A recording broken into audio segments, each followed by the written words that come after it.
Well, this guitar, I've been building these guitars for 60 years now, and this one's number 939, and it's a nice one made out of nice rosewood and stuff. But we've had a really a bad storm here in the last couple of weeks ago. The Hurricane Helene, come. We usually don't get a hurricane all the way up here in the mountains, but it it's tore up all kinds of stuff, and we have a wonderful volunteer rescue squad here in our community that's been worked like crazy for years and years, and they're super important around here because people don't we're real remote, and it's hard to get medical help and or anything, without having to do a lot of traveling. And that rescue squad has been absolutely wonderful thing here for years and years. And I've played music and stuff for their festivals and their dinners, a thing for about as long as I can remember and stuff. And they're super important. But that storm really made a mess of it totally flooded their building down here. And even while that storm was going on, they was out trying to help people, and a lot of people hurt and stuff. But if you see one go secondhand, at some of the big companies, sometimes they bring $60,000, like that. And I thought if I could put this guitar out on some kind of where it would be displayed and seen by lots of people, we might get a good bunch of money for it. And I'm going to donate it to the rescue squad down here.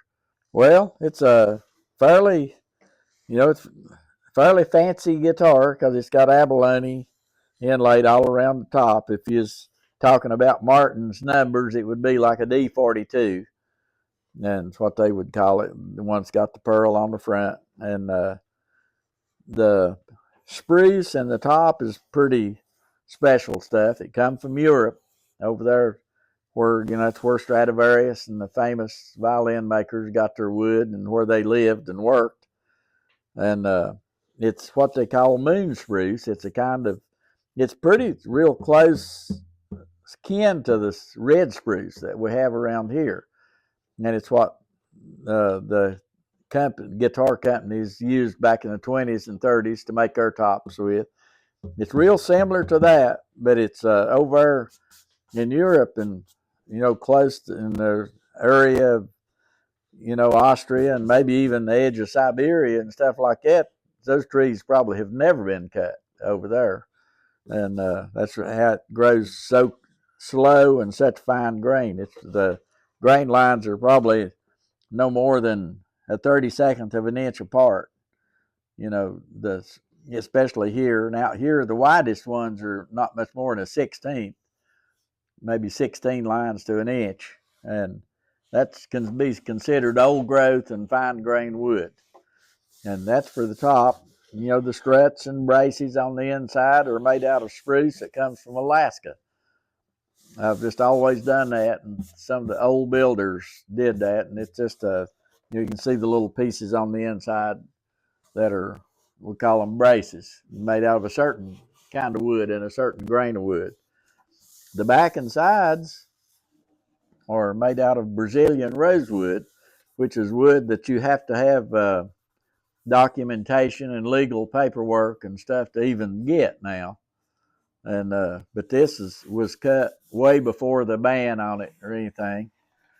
And when it's old growth wood like that, it's it's old enough when you see that.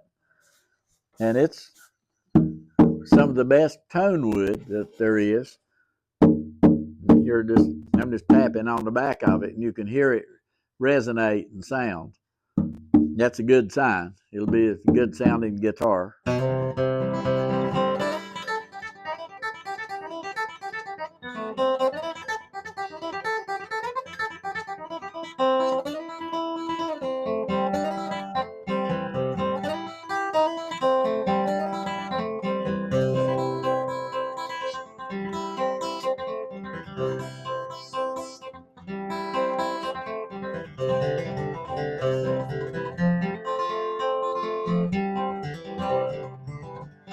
And the inlay around the top is abalone shells.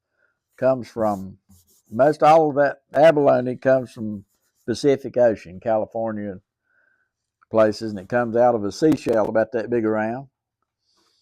And nowadays you can buy it, laminated together and in a sheet, but I have to saw it up into little strips that are this wide, like a 1/16 of an inch wide.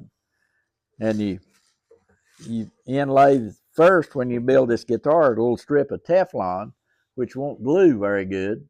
You get a hold of that and pull it out when you get it inlaid and sanded down. Then you've got this little channel left that you can put the abalone in. And then you super glue it in there and then work it all down. Well, this is the neck that goes with that guitar. I've put the wood filler in it, and I still need to stain it. It'll be prettier color, when I do that. Just a rub-on stain makes it a dark brown color. And it's mahogany from Central America. And a little bit unusual piece because it has fiddleback curl figure in it.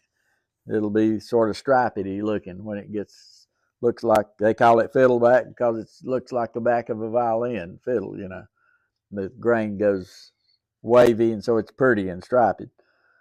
And the fingerboard is made out of ebony that comes from Africa. The best of it comes from Gabon in Africa.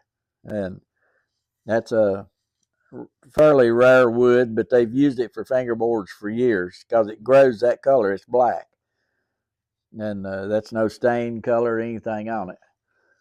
And it's this black wood, and it's extremely dense, hard wood, which will stand years of finger wear and where you play on it and all that. And it's a nice piece of rosewood on the peg head up there. David Mathis does most of my inlay work. And nowadays, I used to saw this stuff by hand with a jeweler saw, but I don't have patience or eyesight to do that anymore. And so David does all that stuff. And this one's sort of extra fancy because it's got a, abalone inlay, and it's got a tiny little border of mother of pearl around. Mother of pearl is a different kind of a seashell. It's white and looks what it is, pearly, And the piece there where the name is a piece of mother of pearl, because see, it's white colored, and the abalone has more color. Looks like a rainbow. It's colored pink and green and all sorts of nice colors. This piece of wood comes from a 4x4 to start with, like a big block, and all I use to cut it with is a bandsaw when it comes down to this, to get it down to this shape and size.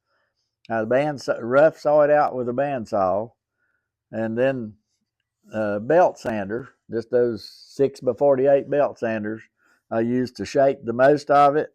When I get right down to the end, I do quite a bit of work with a pocket knife. And I used to would shape these necks with nothing but a pocket knife because I didn't have anything else. And I guess I got so used to that I still, up here where this little volute thing is, and they're all around in here, and the heel carving down in here, I do all that with a pocket knife. And well, I tell people to send me a note if you want a guitar, and I'll do what I can to get to it. And that's a whole row of them up there that I stick in this old mail case. And whether I'll ever get to them or not, I don't know. Probably not that many, but lots of people wait, and I'm not a business person at all. And that's another thing makes getting the guitar a little bit unusual. It's not like just go in the store and buy it or tell me you want one, I've got it done in 2 weeks. It just don't work like that. I sure hope you can be able to help our local rescue squad, because that's important to us, and I would love to be able to help some, and I hope you'll be able to help us.